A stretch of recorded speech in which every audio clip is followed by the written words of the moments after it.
આપણે તો કે વિસ્થાપન પ્રક્રિયા. તો વિસ્થાપન પ્રક્રિયા કોને કહે છે, જે આપણે ઉદાહરણ સાથે આપણે સમજશું.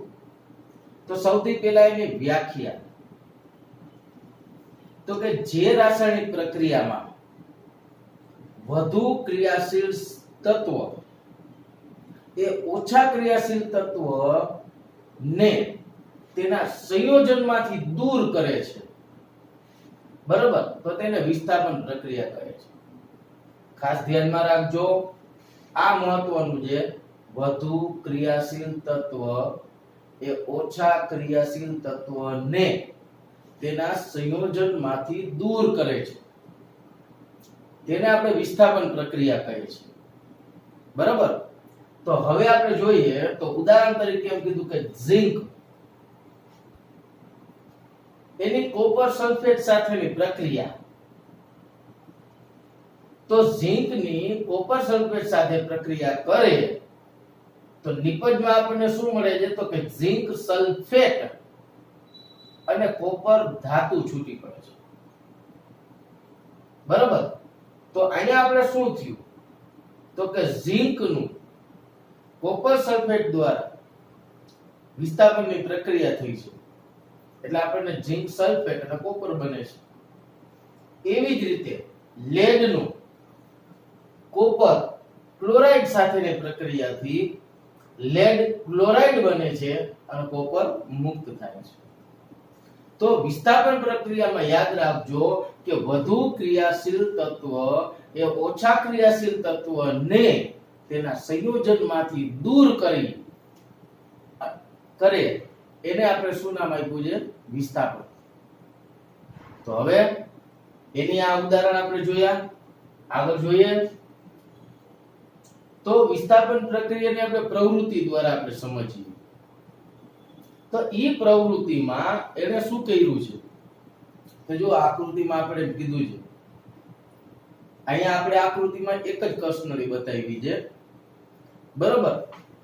તો અહીંયા આપણે એમ કીધું છે કે લોખંડની ખીલી અને કોપર સલ્ફેટના દ્રાવણ વચ્ચે થતી જે પ્રક્રિયા જે છે, લોખંડ એટલે કે આયન Fe, બરોબર, અને કોપર સલ્ફેટનું દ્રાવણ જેને આપણે CuSO4 કીધું છે, એના વચ્ચે થતી પ્રક્રિયા છે.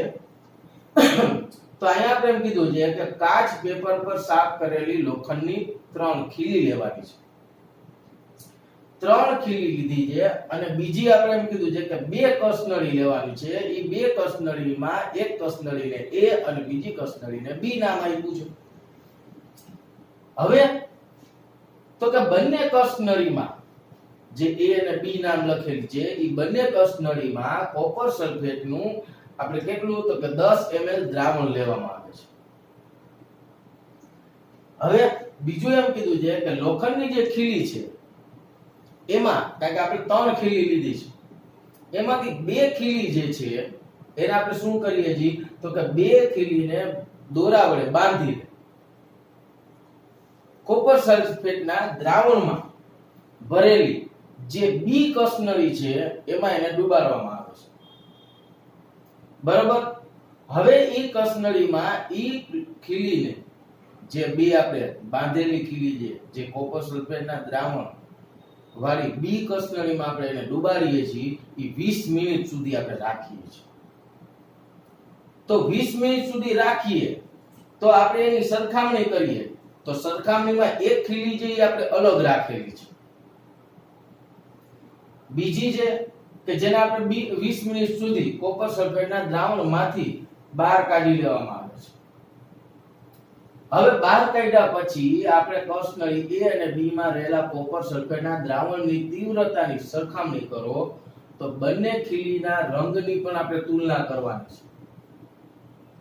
તો અવલોકન કર્યું તો આપણને ખબર પડી કે આયનની ખીલી ને કોપર સલ્ફેટના દ્રાવણમાં મૂકતા ખીલી કેવી બને છે, તો કે કથાઈ રંગની બની જાય છે.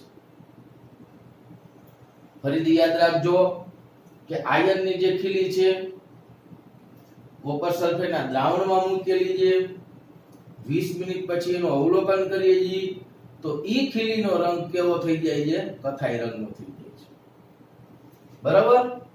અહીંયા આપણને પ્રશ્ન પૂછી શકે કે ખીલીનો રંગ કેવો બને, બરાબર. તો ઈ કથાઈ રંગનો બને છે. કોપર સલ્ફેટના દ્રાવણમાં નો જે ભૂરો રંગ છે, બરાબર છે, તો ઈ કેવો બની જાય છે? તો કે આછો લીલો બનશે. ખીલીનો રંગ કથાઈ રંગનો, અને જે દ્રાવણ જે છે કોપર સલ્ફેટનું ઈ ભૂરા રંગ ઈ કેવો થઈ જાય? આછો લીલો બને છે. હવે આમ આયર્નની ખીલીની કોપર સલ્ફેટ સાથેની પ્રક્રિયા એ કેવી બની જાય છે? તો કે વિસ્થાપન પ્રક્રિયા થાય છે. જોઈએ આપણે પ્રક્રિયામાં તો કે આયર્ન એટલે કે Fe, કોપર સલ્ફેટ CuSO4 સાથે પ્રક્રિયા થાય છે. શું બને છે? તો કે આયર્ન સલ્ફેટ અને કોપર મુક્ત થાય છે. તો આ જે છે એ પ્રવૃત્તિ દ્વારા આપણે વિસ્થાપન કર્યું, બરાબર. આગળ જોઈએ આપણે તો કે દ્વિવિસ્થાપન. બોલું એક જ, હવે દ્વિ. તો દ્વિવિસ્થાપન છે તો એમાં શું કહે છે કે બે પ્રક્રિયકો વચ્ચે આયનોની આપલે થતી હોય તેવી પ્રક્રિયાને દ્વિવિસ્થાપન કહે છે. જોજો, આગળના વિસ્થાપનમાં એક વધુ ક્રિયાશીલ અને બીજું ઓછા ક્રિયાશીલ. જ્યારે આની અંદર તો કે બે પ્રક્રિયકો વચ્ચે આયનોની આપલે કીધી છે, બરાબર. તો થતી એના પ્રક્રિયા જે છે એ દ્વિવિસ્થાપન પ્રક્રિયા છે. હવે આપણે એનું ઉદાહરણ જોઈએ તો કે સોડિયમ સલ્ફેટ Na2SO4 કેની સાથે પ્રક્રિયા કરે છે? બેરિયમ ક્લોરાઇડ એટલે કે BaCl2. તો ઈ બે વચ્ચે એટલે કે બે પ્રક્રિયકો વચ્ચે થતી પ્રક્રિયા છે કે જેના દ્વારા આયનોની આપલે થાય છે અને શું બને છે? તો કે બેરિયમ સલ્ફેટ બને છે, બરાબર. હવે આપણને ખબર છે કે આયનો તો કે ધન આયન અને ઋણ આયન ધરાવે. તો જે સંયોજનો બને છે એ ધન આયન અને ઋણ આયન દ્વારા બનતા હોય છે. તો અહીંયા આપણે સોડિયમ જે ધન આયન અને સલ્ફેટ SO4 જે છે એ ઋણ આયન ધરાવે છે.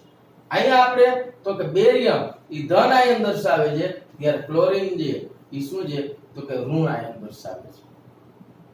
હવે એની જ્યારે પ્રક્રિયા થઈ ત્યારે શું થયું? સોડિયમ જે એ ક્લોરીન સાથે સંયોજાય છે અને બેરિયમ જે એ સલ્ફેટ સાથે સંયોજાય છે. તો સોડિયમ ક્લોરીન સાથે પ્રક્રિયા કરે છે, સોડિયમ ક્લોરાઇડ બનાવે છે, જ્યારે બેરિયમ જે એ સલ્ફેટ સાથે પ્રક્રિયા થઈ બેરિયમ સલ્ફેટ બને છે. આગળ જોઈએ તો હવે અવક્ષેપ અને અવક્ષેપન પ્રક્રિયા કોને કહેવાય? બરાબર છે. તો અવક્ષેપ તો કે પદાર્થ કે જે પાણીમાં અદ્રાવ્ય, બરાબર છે, કેવું? પાણીમાં અદ્રાવ્ય કીધા છે તો એનું નિર્માણ થાય. તો આ અદ્રાવ્ય પદાર્થ જે છે એને આપણે નામ આપ્યું છે અવક્ષેપ, બરાબર. પણ અહીંયા બીજું કીધું છે અવક્ષેપ છે અને હવે બીજું કીધું છે અવક્ષેપન. તો અવક્ષેપન પ્રક્રિયા છે કે જે અવક્ષેપ મેળવવાની જે પ્રક્રિયા કરીએ છીએ એ પ્રક્રિયાને આપણે અવક્ષેપન કહીએ છીએ, બરાબર.